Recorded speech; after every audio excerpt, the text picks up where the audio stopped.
দৌলতপুর উপজেলায় বিএনপি কর্মী সভা অনুষ্ঠিত। কুষ্টিয়া দৌলতপুর উপজেলা হরিণগাছি সরকারি প্রাথমিক বিদ্যালয়ে বিএনপির কর্মী সভা অনুষ্ঠিত। প্রধান অতিথি হিসেবে উপস্থিত ছিলেন জনাব রেজা আহমেদ বাচ্চু মোল্লা, সাবেক সংসদ সদস্য। বাচ্চু মোল্লা বলেন, জনগণের সাথে যে গ্রুপের সম্পৃক্ততা নেই তাদের আমি পাত্তা দেই না। সাংবাদিকদের প্রশ্নের উত্তরে একথা বলেন প্রধান বক্তা জনাব মোহাম্মদ শামীম রেজা মোল্লা। বিশেষ অতিথি জনাব মোহাম্মদ বিল্লাল হোসেন, সাবেক ইউপি চেয়ারম্যান ৭ নম্বর হোগলবাড়িয়া। উপস্থিত ছিলেন রাজনীতিবিদ বিএনপি নেতা আবুল কালাম আজাদ, অধ্যাপক জনাব মোহাম্মদ রেজাউল করিম, সাবেক চেয়ারম্যান।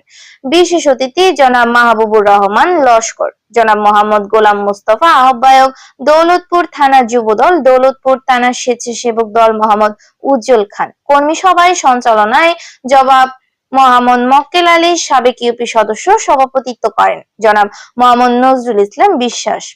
বিশিষ্ট ব্যবসায়ী, সাবেক সহসভাপতি আরো উপস্থিত ছিলেন বিএনপির বিভিন্ন অঙ্গ সংগঠনের নেতা কর্মীবৃন্দ। উক্ত কর্মী সভা আয়োজনে বাংলাদেশ জাতীয়তাবাদী দল বিএনপি রিফাইতপুর ইউনিয়ন শাখা। আমাদের আসে নাই, তবে কেন্দ্র যখন যে নির্দেশনা দেবে, দৌলতপুর উপজেলা ফ্যাসিস্ট হাসিনার সময়ও প্রত্যেকটি প্রোগ্রাম আমরা পালন করেছি। আগামীতেও কেন্দ্র যে প্রোগ্রাম দেবে সেই প্রোগ্রাম ইনশাল্লাহ দৌলতপুরে সাকসেসফুলি সাধারণ জনগণের সাথে নিয়ে আমরা পালন করব। জনিরুল ইসলাম, ডাক বাংলা টিভি, কুষ্টিয়া।